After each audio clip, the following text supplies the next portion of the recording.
கடல் தாண்டும் பறவைக்கெல்லாம் வழியில் மரங்கள். சொல்லுண்ணே, நல்லா இருக்கீங்களா? சரிண்ணே, நேரம் வந்து பாக்குறேண்ணே, பாத்துக்கிறோண்ணே. சரி.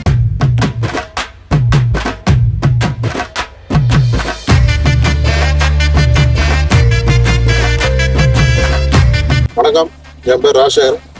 Diploma in agriculture, Gandhigram rural university சின்னாலபுரத்தில் படித்தேன். 2006 பாஸ் அவுட்டு. விவசாயிகள் வந்து நம்மளோட ஒரு 20 வருஷம் அட்வான்ஸாக இருக்காங்கன்னா அட்வான்ஸ் டெக்னாலஜி எல்லாமே யூஸ் பண்ணுறாங்க. இப்போ ட்ரிப் இரிகேஷன் வந்துருச்சு, ரெயின் இரிகேஷன் வந்துருச்சு, மல்ச்சிங் சீட்டு, வெஜிடபிள்ஸுக்கெல்லாம் பார்த்தீங்கன்னா மல்ச்சிங் சீட்டு எல்லாம் போட்டு இது பண்ணுறாங்க. இன்னும் நம்ம மக்களுக்கு இன்னும் சாதாரண 30 வருஷத்துக்கு முன்னாடி வந்து ட்ரிப் இரிகேஷன் இன்னும் மதுரை ஏரியாவில் இன்னும் வரல. மக்களுக்கும் அந்த கான்ஃபிடென்ட் வரல.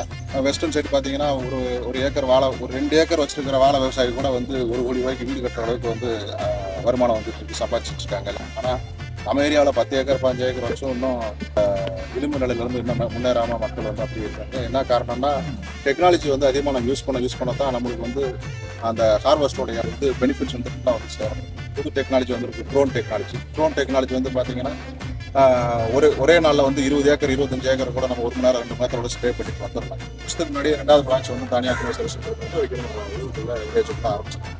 ஆரம்பிச்சோம். இங்கே சரி, நம்ம ஏற்கனவே 3 கடை 4 கடை இருக்குது.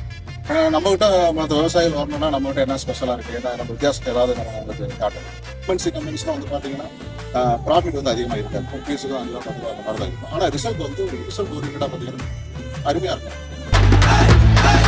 ஆரோக்கியமான பயிர்கள், மகிழ்ச்சியான அறுவடை. நேரடியாக கூப்பிட்டுருந்தாரு ஃபீல்டுக்கு. சரி, அவர் வந்து ஒரு பிரச்சனைன்னு சொல்லியிருந்தாரு. சரி, பிரச்சனைன்னு சொன்னோம்னா அங்கே இவர் வந்து 2-3 பிரச்சனை சொல்லியிருந்தாரு. இலை செவட்டை விழுகுது, இலை கருகள் விழுகுது, செவட்டை விழுகுதுன்னு சொல்லியிருந்தாரு. அது என்ன மாதிரி காரணம்னு ஃபீல்டுக்குள்ள இப்போ வெயில் ஏகப்பட்ட நல்ல வெயில் அடிச்சு கிளைமேட் வந்து இமீடியட்டாக சேஞ்ச் ஆயிருக்கு. இப்போ கரெக்டாக இப்போ ஹெவியாக மழை பெஞ்சிட்டு இருக்கு 3 நாளாக. இதில் நியூட்ரியன் டிஃபிஷியன்சியா இல்லை ஃபங்கல் டிஃபிஷியன்சியா அப்படின்னு சொல்லிட்டு தெரியல எதனால வந்து இந்த பிரச்சனை வருதுன்னு. நேரடியாக பார்த்தா மட்டும்தான் நாங்கள் கண்டுபிடிக்க முடியும். நேரடியாக வந்துடலான்னு பார்த்தேன். பார்த்தோம்னா அவர் சொன்ன டிஃபிஷியன்சி போக இன்னும் 2-3 டிஃபிஷியன்சி இருந்துச்சு. அதையும் சேர்த்து பார்த்து அவருக்கு வந்து எக்ஸ்பிளைன் பண்ணி கொடுத்துருக்கு. ஃபர்ஸ்ட் இடம் வந்து ஸ்ப்ரே பண்ணி ஆகணும்.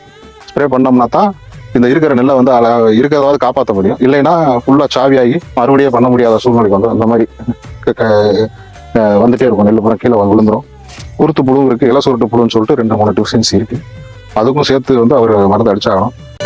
மண்ணுல விதைக்க மாட்டையே நம்பி நிப்போம் தெய்வமா. நான் வந்து லாப நோக்கில் பண்ணாமல் ஒரு 10 ரூபா 20 ரூபா கிடைச்சா போதும். மீதி வந்து ஃபார்மர்ஸ்க்கு வந்து என்னால் முடிஞ்ச அளவுக்கு நான் வந்து சேவை பண்ணுறது. நாடாண்ட ராசனுக்கும் மாடுதான் செல்வமாடா.